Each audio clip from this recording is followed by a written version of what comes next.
Stephen Jones, Jerry Jones, Tom and Jerry. I don't know. Thomas Davis. And that's it.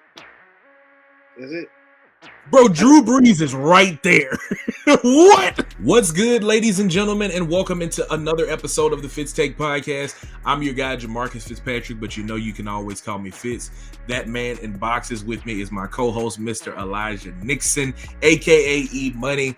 Guys, thank you so much for watching this episode. If you are not a subscriber, please hit the bell down below and subscribe to the channel so you know when we're dropping content, interviews, anything like that, you will be notified about it. If you're listening, please subscribe to the podcast feed wherever you get your podcast from, and also like it and all those things like that. Follow us on our social media platforms. They'll be linked down in the description of this video.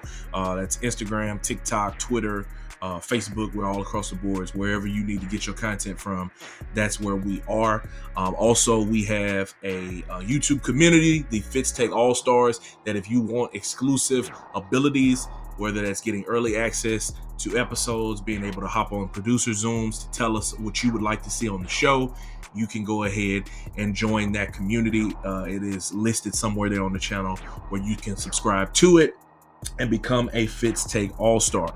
Elijah, man, we are right on the doorstep of football season. We got fall camps in our respective markets, UL, Tennessee. Both of those colleges are getting rolling. Training camps are going on across the NFL, man. So football season is here, bro. It's here. It is, and I'm excited, man. I know the 8 in the morning practices are killing the brother, but it's been great though, because it's just that time of the year that grind began, and then I know people look at it as a long stretch because it starts from here, and then depending on how far your team go, it ends in January. But at the same time, hey, look, it makes the time go by fast, and it's enjoyable because it's a roller coaster ride. No matter what happens throughout the season, a winning streak, a losing streak, it's a roller coaster ride that you got to prepare for, and I really like it. Yeah, man, no doubt. And bro, like you talked about like storylines. There's so many things that come out of fall camps, training camps, so many different things that can happen, contract situations, right? So that's what's going to bring us to our opening take, our first take, which is talking about the Dallas Cowboys, man. And you know, we've talked about the Cowboys a lot on this channel before. I've told people before of how I used to be a Dallas Cowboys fan because I grew up in Shreveport. So the Saints games did not come on. It was the Cowboys. And the first football that I ever caught was of the Dallas Cowboys. My pops was a Cowboys fan. So I was finally in tune with it. But I had to kick that habit, you know what I'm saying, a couple years back. But the Dallas Cowboys are dealing with a dispute with their star pass rusher, Mr. Micah Parsons. Him and Jerry Jones are just not on the same page. He want a long-term deal. Jerry won't give him his money. He hadn't talked to his agent, David Mulligetta. So they dealing with all this back and forth. And so Micah Parsons has requested a trade. Jerry Jones is calling it, you know, just a part of negotiations. And I believe so too. But Elijah, how do you feel about this? Is Jerry Jones tripping? Does he need to go ahead and give this man his money? What do you think about the Micah Parsons situation in Dallas? I think Jerry Jones need to pay that man. Simply, that's your best defensive player. To me, honestly, he made everyone around him better. I think Trayvon Diggs came off the back of what Micah Parsons could do at that front line and get to the quarterback. I think Bland, who had the same season as Trayvon Diggs, basically did the same thing of, you know, when Micah Parsons off his back. I think when you have somebody at edge rusher, especially in today's game, I mean, back in the day, the same way, but in today's game where quarterbacks are dropping back to these deep 5 to 7 step, and you've got a guy who got a quick first step and he could take on a left tackle or get to a double and get past a double team to put pressure on the quarterback. That's somebody that's very vital to the defense. And I think because he can do that, and he did do that since he was in a Cowboys helmet, he's one of those guys that should be paid. Now, I know people are going to look at it like, oh, he was hurt last year. He was a little banged up, but at the end of the day, like, that's football. Injuries happen. It wasn't like it was a major injury. It wasn't like it was anything lingering. It was just course of the season. And when you're losing like that, your body feel that pain because it's just like, well, we're losing out here. You know, Myles Garrett is the same way. I understand why he came back, but at the end of the day, I think that when you feel that when you start losing, the injuries hurt a little bit more. And that's what it was for him, I think, last season. But it wasn't anything major. I don't think his production dropped off at all. I think he was still one of those top guys. It just was on a bad football team. When it comes to this year, and when this year comes around again, I think that Dak Prescott, who was paid his money, um, I think he should feed Michael Parsons too. Now, what I heard was the thing is behind the scenes, these guys shook hands behind closed doors, and you're gonna shake his hand behind closed doors, and you're gonna tell him that you're gonna pay him. That's something that you got to own up to, Jerry. And the reason why I say that is because you are promising this man some money. You're promising this man that you're going to make sure he's taken care of for him. But the thing about all of this, dude, is how are you going to shake that man's hand and tell him he's going to stay? And not a lot of people sign. I don't know. I mean, any major free agents that signed to Dallas. For somebody that's as talented as Micah Parsons is, him to sign to and want to remain a Dallas Cowboy should tell you a lot. So, with that being said, pay that man, let him stay, and build around that. Because at the end of the day, losing Micah Parsons don't just set you back for 2025, but it'll probably set you back until another 2020 to about 2030, about another 7 or 10 years. Yeah, man, I have to agree with you with everything. When you look at Micah Parsons' stat line over his 4 years in the NFL, 13 sacks in 2021. He was a All-Pro, first-team All-Pro. 2022, he had 13 and a half sacks. 2023, he had 14 sacks. Last season, he had 12 sacks. So he's had at least 12 sacks all 4 years being in the NFL. He's been a Pro Bowler every single year, a two-time All-Pro, first-team All-Pro member. Like, when you are able to put those type of numbers up, you deserve your cheddar. You're supposed to get your money. And he's done everything that he needs to do. And now he's doing what he needs to do in the media space, right? When you look at what he's doing, he's grabbing the attention of the media. He's keeping things circulating. He's keeping things talking. Him posting that full statement saying, hey, I've requested a trade and blah, blah, blah, blah. And he typed it up in the notes on his iPhone. Like, that is classic gamesmanship. He pulled out his best piece. He pulled it out and he said, all right, Jerry, ball's in your court. This is the same thing that Myles Garrett did. What was that, last year or a couple months ago, if that? Myles Garrett did the same thing with the Cleveland Browns. I'm requesting a trade. Next thing you know, he gets a bag and resets the market. Micah Parsons is doing the same thing.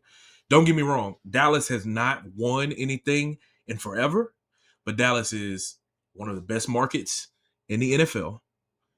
They are the most profitable and marketable team in the NFL.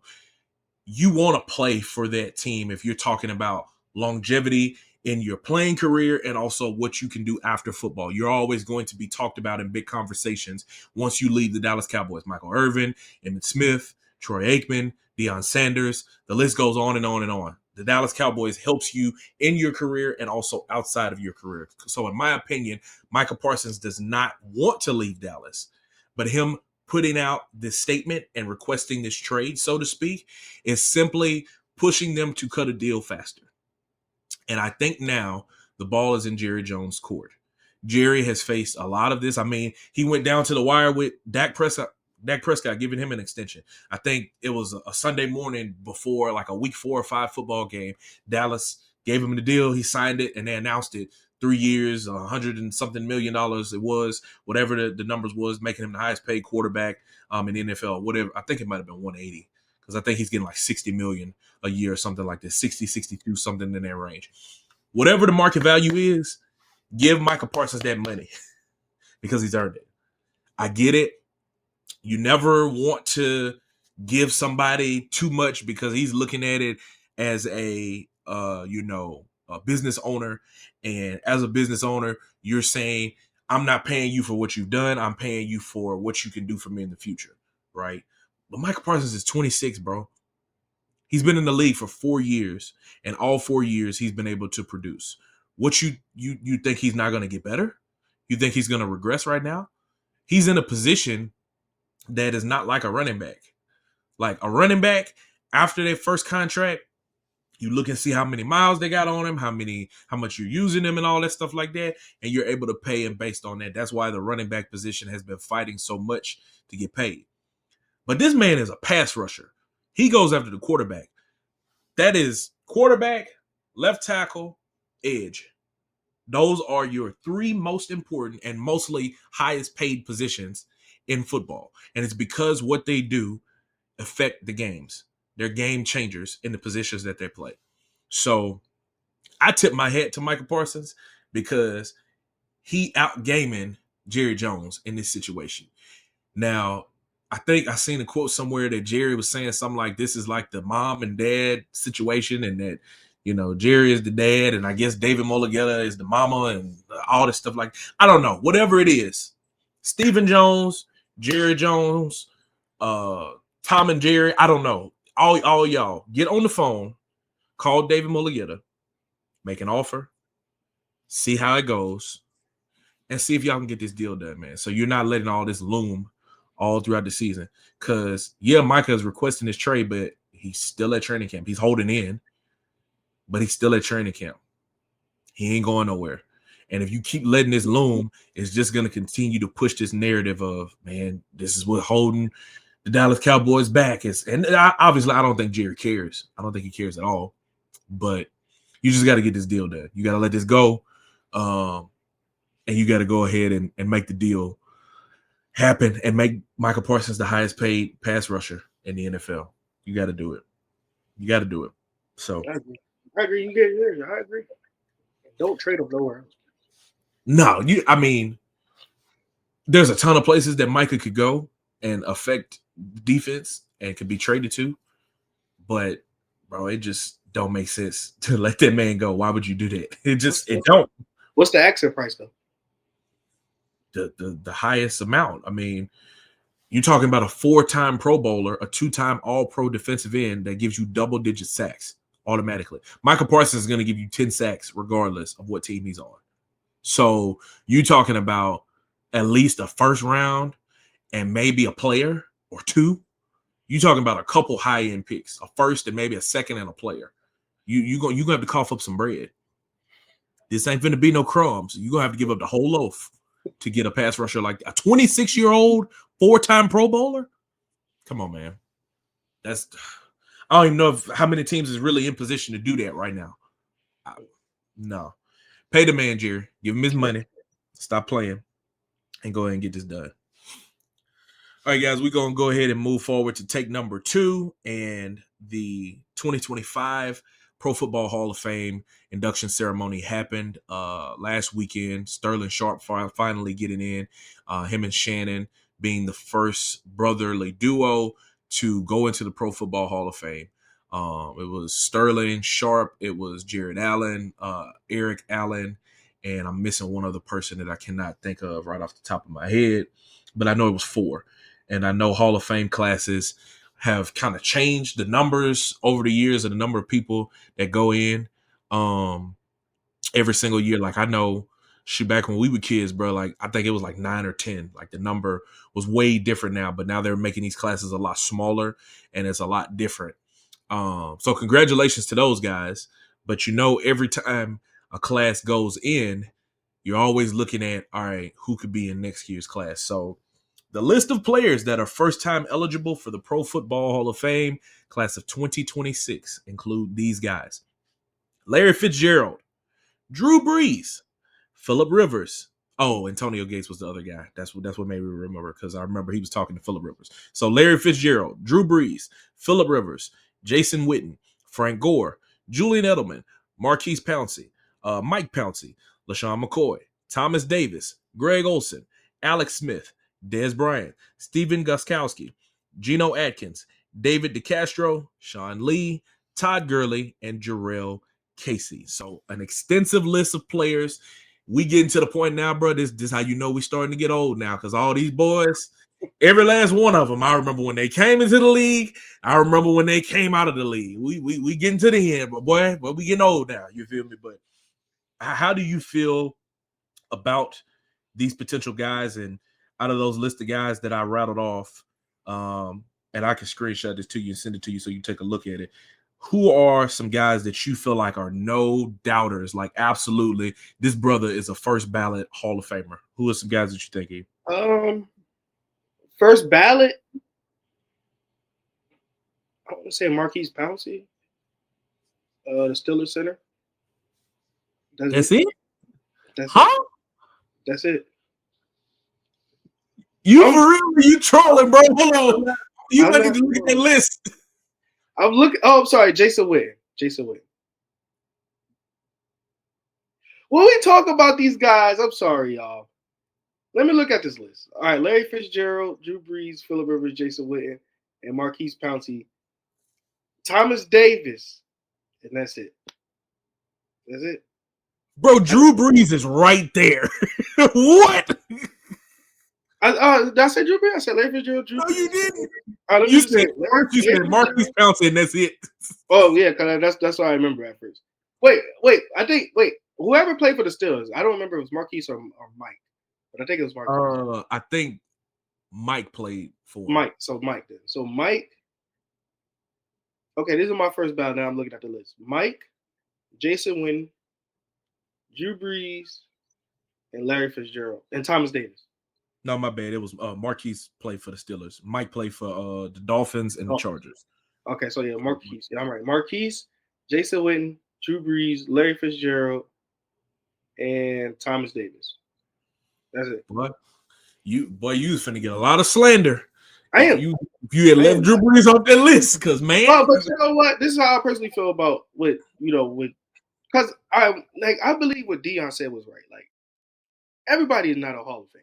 And these guys, don't get me wrong, Todd Gurley, it was my favorite Rams running back. I know Marshall Faulk existed. But Todd Gurley was my favorite Rams running back. But when you talk about when it comes to like body of the work and where you're at when all this was said and done, there's people up here that's only up there. And I'm talking about, for real, Jason Witten, Drew Brees, and Phil and Larry's and Phillip. And Marquise. Marquise he had a solid career as well. But when you talk about Alex Smith, and Thomas Davis. But when you talk about Alex Smith, Greg Olsen, Des Bryant, these guys were in the middle of the pack to me. Like they were Pro Bowlers, they were good, but they weren't like somebody I'd be like, that was like separate. They separated themselves that much. Frank Gore, to me, when we talk about top running backs, Frank Gore was good. He was one of the best when it came down to it. But when we talk about top running backs of all time, we're not talking about top 10 of Frank Gore. Frank Gore's not a top 10 guy. We're not talking about Des Bryant, who had a heck of a career with Dallas. But when we talk about top receivers, when we talk about the real deal receivers, we're not talking about Des Bryant when we talk about the Cowboys franchise, nobody's talking about Des Bryant as the best in the Cowboys franchise era. So that's what I'm saying. Like with these guys, I'm sorry, it's just like as much as I root for Todd Gurley and I would love him up there, Torrey Hall's not even in the Hall of Fame. And Torrey Hall was a better Ram than Todd Gurley was. But Todd Gurley to me he was the biggest guy that I would follow. And I thought he was like gonna be the next real deal. Injury slowed him down. We know that story with the knee. And then he started getting 1 yard touchdowns. He was getting from like 70-yard touchdowns to just 1 yard touchdowns. But when I come down to it, the real first ballots, and I'm sorry if I'm saying this really, really, will be Jason Witten and Drew Brees. That's really it. Oh, Marquise Pouncey. Those are my three. I know y'all gonna hate me. But I'm sorry. I love Larry. But that's not one of my top receivers that I would think about when this game is all said and done. I love Frank Gore. He's not one of the top guys. LaShawn McCoy, how much I love LaShawn McCoy. He is not one of the top guys when it's all said and done. So that's why I will have those four. It'll be Drew Brees, Jason Witten, Marquise Pouncey, and who else I said? Hey man, this is your list. I ain't put my hands on this at all. That's it. Those are my three. Man. Because we talk about top guys, those are it. Drew Brees, top 10 in passing yards. Jason Witten was one of the top tight ends out there, but he's not. You think about it. He's one of the top tight ends that was out there. And Marquise Pouncey had a very solid career with Pittsburgh. Very, very solid career with Pittsburgh. When we talk about offensive linemen. But that's really it. Man, I ain't gonna lie. this class is going to be tough. Which I don't know what the protocol is of how many is supposed to go into the Hall of Fame class, or why they might have shrunk down to smaller numbers. But this one, I feel like is going to be tough to put it at 4, because Drew Brees is a first ballot Hall of Famer. Like, he always kind of got lost in the shuffle because of the championship conversation. Like, obviously, he got that one there in New Orleans that is going to reign forever in the city because of what he was able to do, not just winning that championship, but what he stood for as a community leader.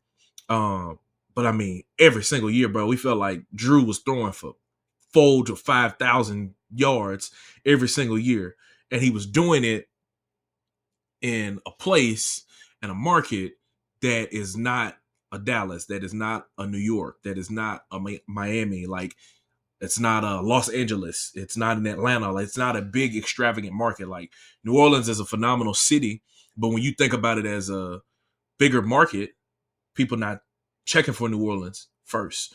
But when Drew was on the field, they was checking for New Orleans every single time. And then he was doing it like the reason that he had to play at the level that he had to play at, bro, was because some of them years the team wasn't all of that. Like, it was a stretch where they was going 7-9, I think, like 3 straight years, somewhere in like the 2010s, I think it was. Like, he had to throw for as many yards as he did for the team to make it to 7-9. That's crazy, man. You look at him, you look at Larry Fitzgerald. I think those two guys have to go in. And then, like, for me too, I think about when you look at that logo, who are players that are synonymous with that logo. Drew Brees is synonymous with the New Orleans Saints logo. Larry Fitzgerald is synonymous with the Arizona Cardinals logo. Those two guys for sure. After that, I think you can go Jason Witten. I think you can go LaShawn McCoy, because I looked it up, and I think he's somewhere in the top 25 of all time rushers. This is according to ESPN. So, like, Emmett is number 1, Walter is 2, Frank Gore is 3. Frank Gore is number 3 all time. So I didn't know that either. I mean, I guess because how many years he's played. LaShawn McCoy is number 23. And, you know, Frank Gore, to me, is also a guy that's synonymous with a lot of teams. But I think when I think the 49ers, no, that's when I think of Frank Gore for sure. Phillip Rivers, man, is kind of very similar to Drew Brees. I don't know if they'll give him first ballot, but I definitely think he should go in at some point. For me, I don't know if I'm putting him in first ballot. It's kind of tough, man. It really is. It's tough. It's tough because it's like, bro, you can't put everybody in first ballot all the time. You can probably put them in, but T.O. wasn't first ballot. That's why it's like when people be like, "Oh man, it's disrespect." T.O. wasn't. Chad Ochocinco's still not in the Hall of Fame, and Chad Ochocinco to me had a better career than LaShawn McCoy. I just said it's just like it's what and what, but I just feel like, dog, like it's I don't know what the list is sometimes, but when you talk about, like, to me, when you talk about top players in that organization, or we talk about top people, then that's what's going to be around. Like, Drew Brees was one of the top, and even the story that he did off, after the Katrina situation, he still led them to a Super Bowl. Like, that I guess I don't know if that's going to play into it, but it should. That plays into it. He's top 10 in passing yards. He did his work, and that's why I say, okay, first ballot with Drew. With Jason Witten, he was top 10 in his stats. But I know that he was one of those guys that, for the Dallas Cowboys, he was one of those guys where everything worked around him. Then Des Bryant started to make his name outside of that and everything, but everything was working inside and out when it was with Tony Romo. So it wasn't like he was a bad tight end. It's just that Gronk and all these other guys that was in front of him. That's what made it whatever. But when we talk about Hall of Famers, were you that consistent game changer where you could be like, when it's all said and done, your name will be remembered forever? And I'm not saying that Frank Gore was trash. I'm not saying LaShawn McCoy was trash because they were really great at what they did. I'm not saying Larry Fitzgerald was trash. But what I'm saying is we're seeing guys that's getting left out all the time, like Chad Johnson, Torrey Hall. Those guys were just as impactful, but you can't it's just I don't know what the subjective is, but those guys are in the same tier to me. Like nothing different. I'm gonna say my class is gonna be 6. So I'm gonna go Larry Fitzgerald, Drew Brees, Jason Witten. Jason Witten is 20 all time in receiving yards. Larry Fitzgerald's second. So Larry, Drew, Jason Witten, Frank Gore, LaShawn McCoy, Thomas Davis. Those are my guys. I think that a lot of these other guys, will eventually get in. Maybe the only one that I could see taking a while to get in is maybe like Alex Smith, just because like his body of work probably isn't as impressive, but he's had an extensive career, and obviously like his story with everything that happened with his leg, all that stuff like that, like that was a tremendous comeback story. But full body of work, man, I think it's got to be those 6 guys. But we not the committee. They might go a 3-person class. Like it's changed every year. I don't know what the criteria meets. I don't know what the number is, the magical number, but for me, that number is 6 for next season. I think it's got to be those guys. And see, we saying these guys that are first ballot, it's other guys that are up, like a Fred Taylor that has been like a semifinalist almost every single year. It's like, when does he get in? Like talk about Chad Ochocinco. When does he get in? Like, it's tough, man. It's tough. But if I'm feeling like some guys that have to go in, which is why I think the class next year might have to be a little bit bigger, those 6 guys have to be first ballot. They have to go in my opinion. So we'll see, guys. We'll see.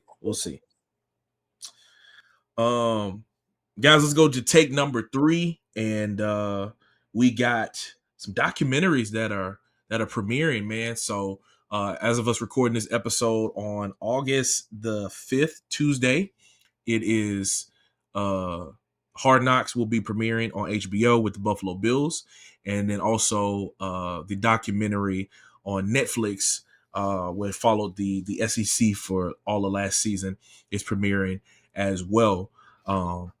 As we look at some of these different things coming out and documentaries that are happening, Elijah, what do you think they're able to do for like the growth of the sport, like as a storytelling aspect, kind of peeking behind the curtain? What do you feel like that's able to do for us? I think we get to know these players a little bit more. You know, I can't wait to see some of the aspects of the storylines for teams because I know I seen one clip where they told Garrett Duspryor to come back, and if you come back, I think Week said it. He was just like, "Hey, if you come back, we definitely can win a national championship." I'm cool with that. I like that. I think that we could see that aspect because this is stuff that we don't see on TV every day. We don't know them when really, and then when practice is over, we're asking them about their takes and how they feel about practice and things like that. Other than that, we don't really get to know these guys, and I think this is a time for um, to get a deeper look into what their lives look like. Maybe on and off the field, but so much more off the field. I mean, the SEC already got high expectations, no matter on what team it is. I mean, out of like I want to say about 13 teams in the SEC, I think it's 13. 6 or 7 of them have high expectations. That's like more than half. So, how do they deal with these expectations, and how do they deal with a winning season or a losing season, or what does a winning season look like to them? How do they prepare for next year, and how did this happen? So I just can't wait to see um, how they document it, how it's looked, how everything works. Because at the end of the day, I think that sports is it's not everything, but it's a major deal in what America's salary is. And I think that us getting a bigger look into what these guys' life is on and off the field, I think that it's going to be good. I can't wait to see it though. Honestly, I can't wait to see the production side of it of how they use stuff. Yeah, man. Like when it comes to like behind the scenes and like production and storytelling and all that, like I'm a junkie for all this stuff. Like, give me this. Like, and I always have been interested to see like what is the process of like doing all these interviews, getting all this footage, and like figuring out how do you condense it into a 45-minute episode, of hour-long episode. How do you condense it down to be able to tell those stories so well? Like you mentioned, so many of these SEC teams, I think it's 16 that I just counted.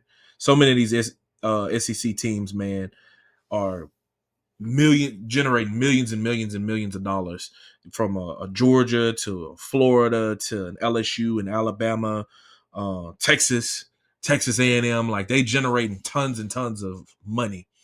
And so, like, just figuring out how they're balancing that while also trying to win games. That's the ultimate thing. Like, I seen in the trailer, Brian Kelly said something like, I'm putting my livelihood in the hands of 18 to 21-year-olds. And that's the truth. Like, how is a coach like him managing that? Like, we be seeing these coaches fussing. We done been walking sidelines and covering these teams for so many years. We see them when they fussing, and it kind of makes sense. Like, hey, bro, if you don't catch this pass, I can't feed my family. That's a lot. That's a lot of stress. Then, not to mention, on top of that, you have to go out and you have to recruit, not just for the year that's upcoming. You have to recruit for the year after that. You have to be prepared in the future. So, like, your brain, bro, is in overload, overdrive all the time, because you like, man, all right, so we got this 5-star commit for this year, but this 4-star for the next year, man, he's got us in his top 5 right now. He's got us at number 5. How can we get to number 2? How can we get to number 1? Like, you're constantly working your brain.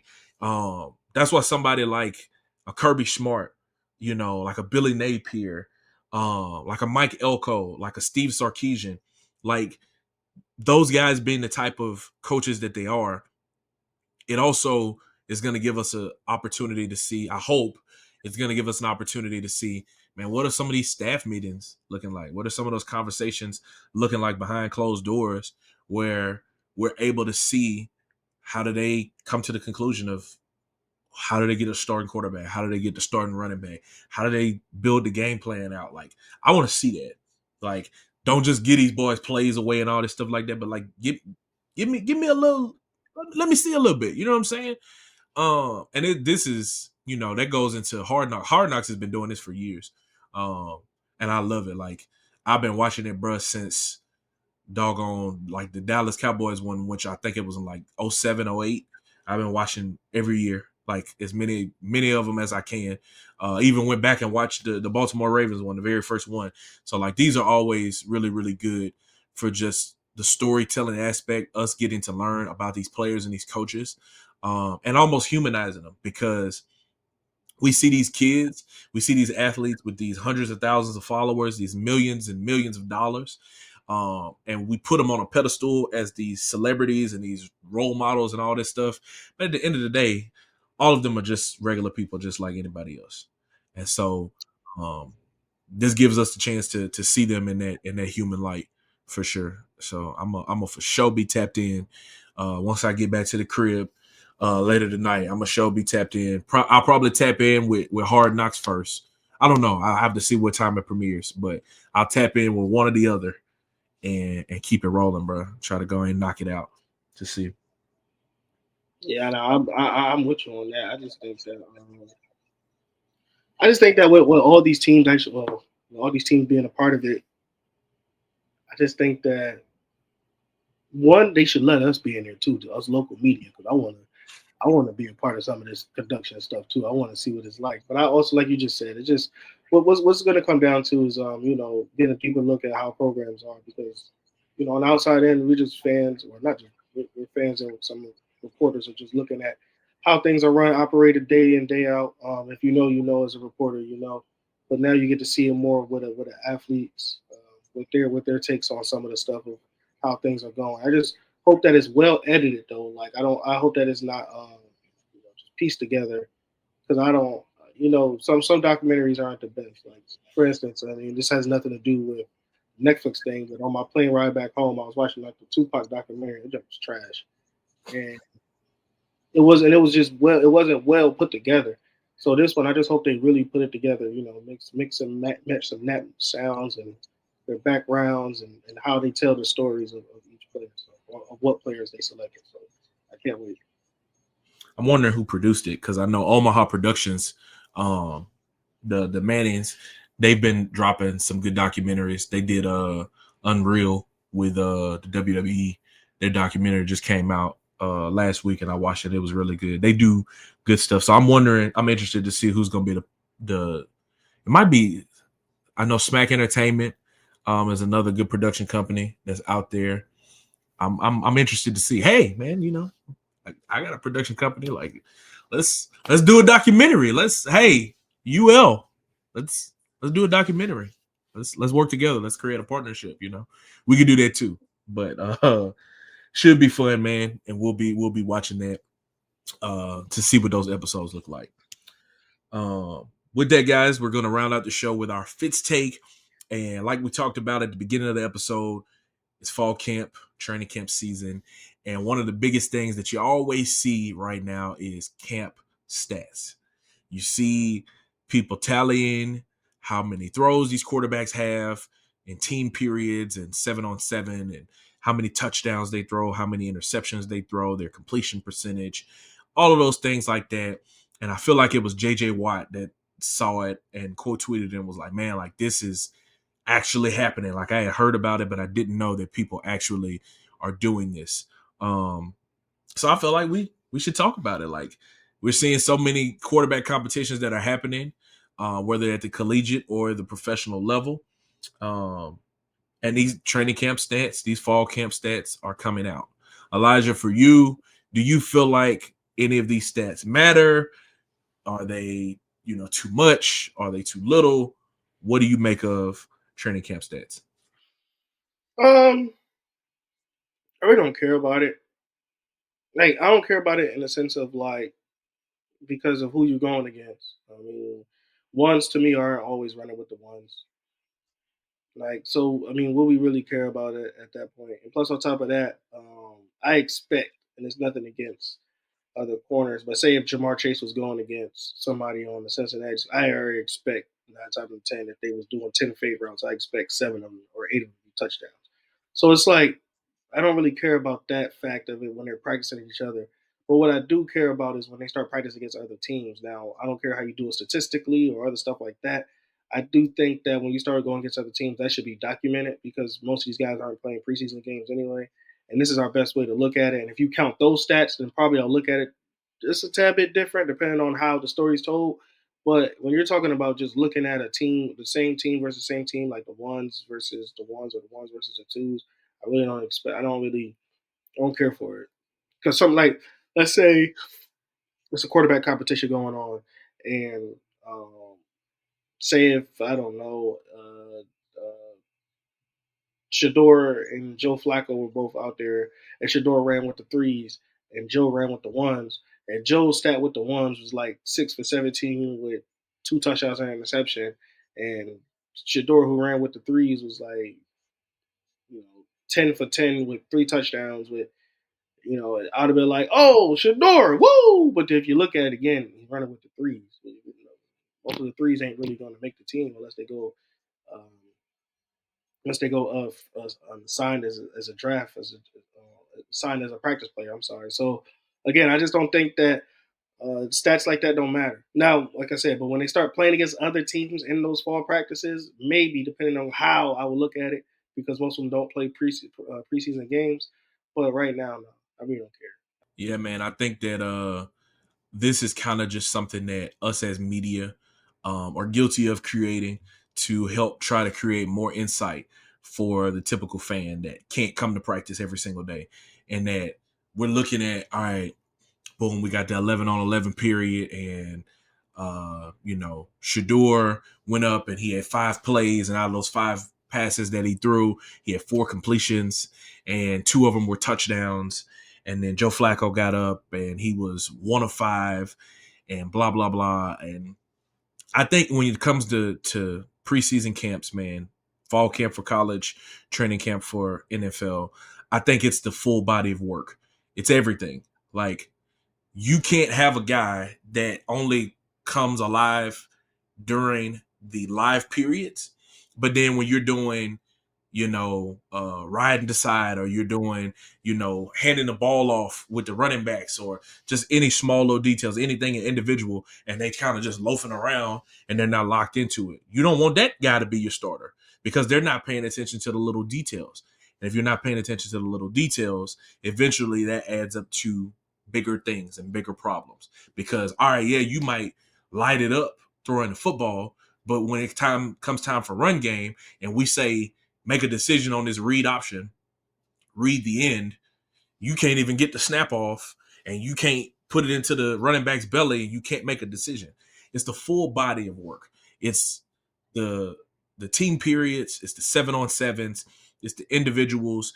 It's the one-on-one drills. Like, I've seen people talk about like one-on-one drills between receivers and DBs. And it's like, that's not real football. That's not real football. Because when the receiver is lined up one-on-one with a cornerback, if he beats him on a slant route and he catches the pass, fine. That's cool. Very seldom will that be happening a lot in a game because he might make the route, run the route as the slant, and a linebacker is buzzing over there in the flats, or a safety is robbing down to go and break on the pass. And if it's a good quarterback, they're going to see that. They're not going to throw that slant, and they're going to go the opposite direction and go to their second read. So there are other instances that happen in camp that just aren't real-life football situations. So you have to take the full body of work. You have to take everything into account when it comes to determining a starting quarterback, a starting running back, a number one receiver, a tight end, who's your best left tackle, who's your starting center. You got to take everything into account because at the end of the day, camp is just about who's good in competition situations. You want to see what guys are able to withstand competition. Like, who's willing to compete? All right, we in one-on-one drills with the offensive line, and you got to face off against this defensive end that you've seen in team period, that you've seen in run period, that you've seen in inside. Now you got to beat them in one-on-ones. Are you going to buckle down, lock in, and say, let me compete and win this rep? Or are you going to be like, man, I got the job locked up already. I done faced them already. I done beat them in team period. I done beat them in inside. Ain't no reason to. No, you don't want that either. So, like I said, it's the full body of work. It's looking at everything. And that's why, like, fall camp stats are just a metric that us as the media have created to give more insight to fans, but it's not the end-all, be-all. Just because the third-string quarterback has a better completion percentage than who has been penciled in as the number one quarterback does not mean the number 3 quarterback needs to be your starter. It has to be the full body of work. It has to be everything that goes into it. So the stats are cool and all to go in web stories, to go in articles. It looks really good. It gives more insight, like I said, for fans. But ultimately, that's not what's going to win anybody a job. And it's not going to win anybody football games or championships. It's not at the end of the day. So, E, you got anything else, man? No, man, I'm ready for the season to kick off, man. I know we got a couple more weeks before we get into August 30th for most college football teams. That's going to be one of those one weekends. And then I was just sorry, some parts of this thing I was texting my lady back. She's getting ready for Chris Brown. So we getting ready for this. This is going to be a fun month of August. No doubt, man. No doubt. Well, with that, Elijah, and everybody watching, thank y'all so much for watching this episode of the Fitz Take Podcast. If you're not a subscriber, hit the bell down below so you know the next time that we'll be dropping an episode. If you're listening, please subscribe to the podcast feed wherever you get your podcast from. If you would like to be a Fitz Take All-Star, please subscribe and become a part of that community where you can get exclusive perks in being a Fitz Take All-Star. Signing out for Elijah Nixon, I'm Jamarcus Fitzpatrick. We'll see you guys next time.